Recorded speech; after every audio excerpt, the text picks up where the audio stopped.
La doctora Carmen Dávila es la presidenta del gremio de las EPS del régimen subsidiado. Doctora Dávila, buenos días.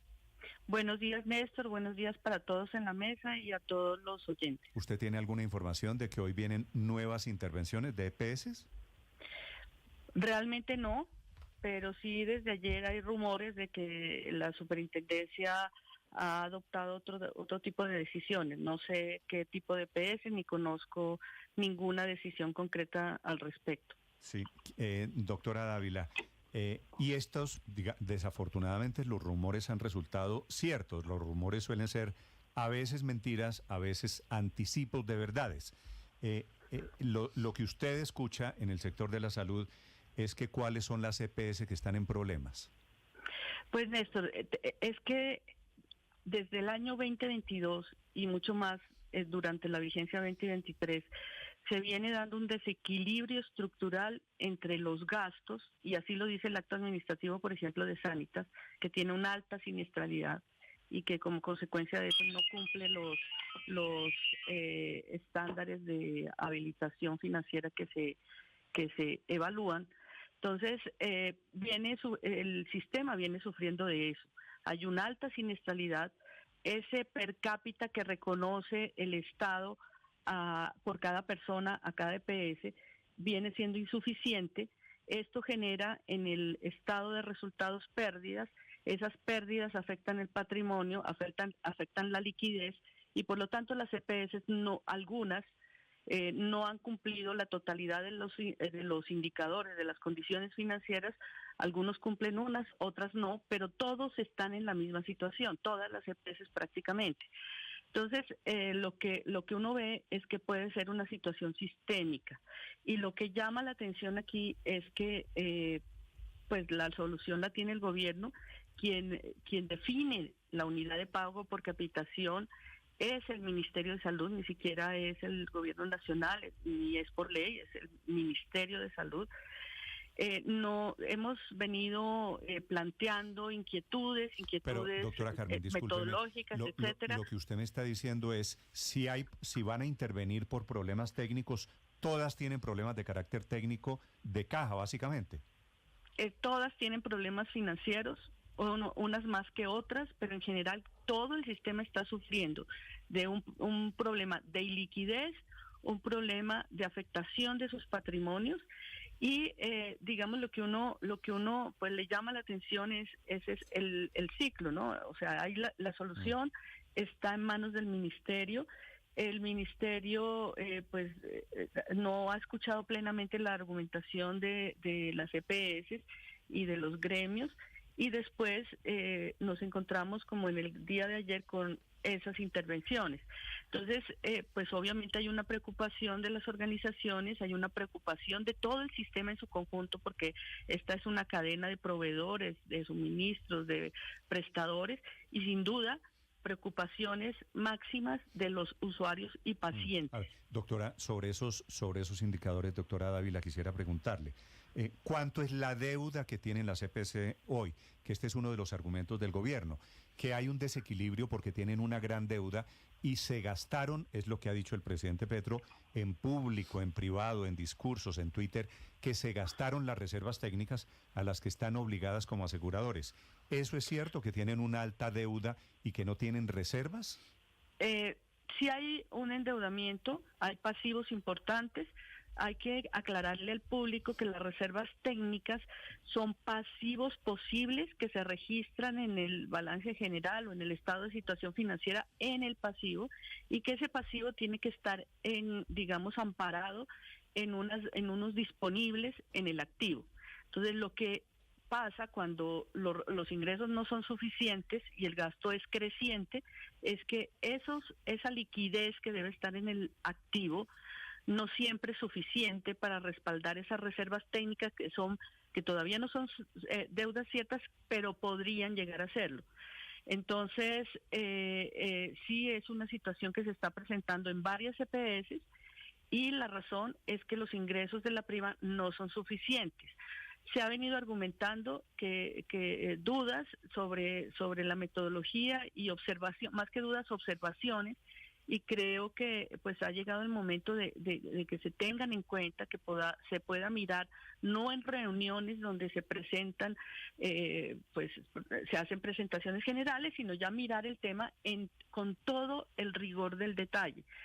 De ninguna manera se puede aceptar que las pérdidas y ese desencaje de la disponibilidad se pueda catalogar como un desvío de recursos, pues eso no es posible en el sistema actual que tiene varios controles y obviamente eso no va a pasar. 12 billones de pesos no se pueden fugar del sistema, no se pueden desaparecer, transitan por el sector financiero y cada transacción tiene un rastro. Entonces, pues decir que se han desaparecido unas reservas técnicas, pues realmente no obedece a la realidad. De las CPS que hoy hay, sumando las CPS del régimen subsidiado y las del régimen contributivo, ¿cuáles cumplen con los 3 requisitos que según la norma deben tener para operar? Es decir, contar con un capital mínimo, contar con el patrimonio adecuado y, hablando de lo que estábamos comentándole, las reservas técnicas. En ese panorama y en medio de la falta de liquidez, ¿cuántas EPS estarían cumpliendo esos 3 requisitos? Pues no cumplen más de 4 EPS en este momento. Todas las demás están sufriendo problemas de liquidez y afectaciones al patrimonio que determinan el incumplimiento de esos 4 indicadores financieros que evalúa la Superintendencia de Salud. Entonces, pues es una situación sistémica, hay una solución para eso, es decir, no se necesita para resolver esta situación una reforma y obviamente la intervención, cualquier tipo de intervención es para garantizar los derechos de las personas, pero no para, pues digamos, plantear una reforma, ¿no? Sí, en este escenario... Una reforma, perdón, sí. Creo que es, Ricardo, sí, no para plantear una reforma, digamos, de hecho, no es para eso una intervención. No una reforma vía intervención o vía resoluciones o decretos, dice usted. Obviamente las intervenciones son para proteger los derechos de las personas, no para plantear reformas y hacer ajustes que por ahora pues todavía no están en el marco legal. Sobre eso quiero preguntarle, doctora Carmen, porque luego de que se conoció ayer en la tarde la intervención de la Superintendencia de Salud a la nueva EPS, que además curiosamente tiene cerca de la mitad de su capital del Estado, digamos, el 49% es capital público, el presidente Gustavo Petro, a través de sus redes sociales, delineó en un escrito cuál es su plan. No sé si pudo leerlo, pero el presidente fundamentalmente lo que hace es trazar un plan con unos cambios profundos en el sistema de salud con base en las intervenciones. ¿Eso se puede hacer? ¿Eso es posible hacerlo?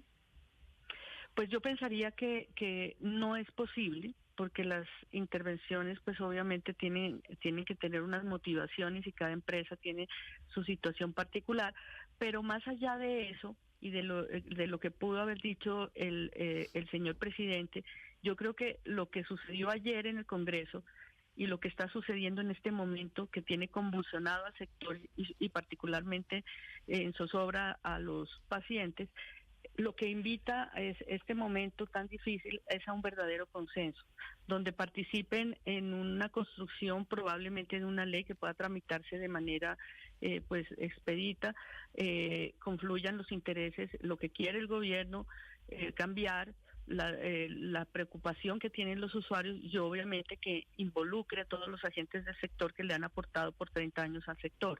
Entonces yo creo que el camino es ese. Hoy hay no hay optimismo en el sector, pero creo que todos estamos llamados a seguir buscando caminos de consenso y a poder, digamos, sacar este tema adelante sin afectar a las organizaciones, a las instituciones, a los prestadores, proveedores y a los usuarios. Yo creo que ese es el llamado para todos. Sí, doctora Dávila, si el argumento del gobierno es que son insostenibles y que para eso se hace necesaria la intervención, ese paso, es decir, la intervención, ¿las hace sostenibles a esas EPS? Claro que no, porque los ingresos son los mismos, la siniestralidad, es decir, el gasto, las frecuencias de uso, los precios del mercado son los mismos. y más bien perdemos una experticia de las personas que han venido conduciendo estas organizaciones, que son gente que se ha preparado por muchos años para poder ser gerentes de estas instituciones. Y a menos que el gobierno inyecte recursos, esta vez sí a las intervenidas, que no sé por qué vía lo pudiera hacer, pues obviamente yo tengo muchas dudas de que una intervención pueda mejorar esas condiciones y que la situación en corto plazo se vaya a normalizar. Podemos ver la experiencia de todas las intervenciones, no solamente en este gobierno, sino en todos los gobiernos, y realmente pues lo que ha pasado es que todas las condiciones, la atención, las quejas se han deteriorado y finalmente terminan en procesos de liquidación. Yo creo que eso no es lo que el país merece, no es lo que se necesita en un momento tan difícil para el país. Doctora Dávila, Y por eso el llamado nuestro a un verdadero consenso que involucre a todos los actores. se lo voy a preguntar al revés. Si el gobierno decide aplicar el criterio, el rasero de las reservas técnicas, de las deudas, de las quejas y reclamos de las PQR, ¿hay alguna EPS que se salve en Colombia? Pues yo creo que no son más de 4 o 5 que son pequeñas y que no tendrían la capacidad de absorber a los afiliados que estarían en juego. ¿Qué son esas 4? ¿Me quiere dar los nombres? En este momento pues no tengo las cifras, yo tengo más o menos estudiadas las cifras de las 8 agremiadas que tienen fundamentalmente su presencia en el régimen subsidiado de salud, sí. Pero digamos esto tiene que verse de manera sistémica con todas las... Según el informe de la Contraloría, que es el que está utilizando el gobierno para intervenir las EPS, serían Salud Total, Sura, Confachocó, Capresoca y EPM Salud. Esas son las 4 que se salvarían. Sí, en ese listado hay 5, es posible que alguna esté allí en el limbo, pero no sé si sean las mismas que tiene la doctora Carmen. Sí, no son las mismas porque pues ojeé la última evaluación con corte a noviembre de la superintendencia, sí. Y pues no son las mismas. Entonces aquí no va a haber grandes EPS que puedan que estén en una situación financiera sin problemas ninguna, porque todas padecen del mismo problema, un desequilibrio estructural entre los ingresos y los gastos y un problema gravísimo de flujo de recursos por el tema del no pago de los presupuestos máximos.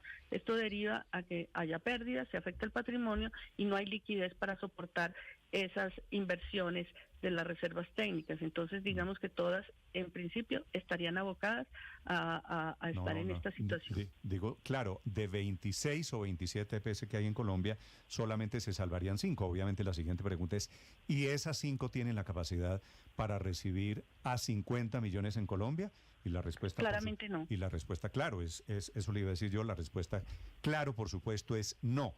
Y el gobierno sigue en el plan de intervención. Es la doctora Carmen Dávila, es la presidenta de Gestar Salud, la asociación de las EPS del régimen subsidiado. Doctora Carmen, una última pregunta.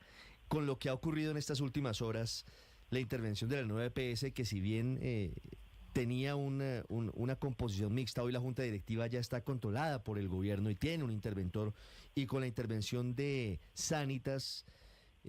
y sumando las que ya están intervenidas, sumando son más o menos 26 millones de pacientes, ¿podríamos concluir que el Estado hoy es mayoritariamente el que maneja el sistema de salud en Colombia? Es decir, que el sistema hoy está mayoritariamente estatizado.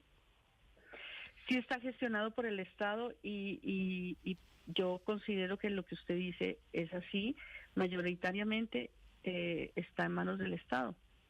Sí, pues el gobierno ha tomado el control en la práctica, de eso se trata. Gracias, doctora Dávila, por acompañarnos esta mañana. Le deseo feliz día. Con mucho gusto, Néstor, saludos.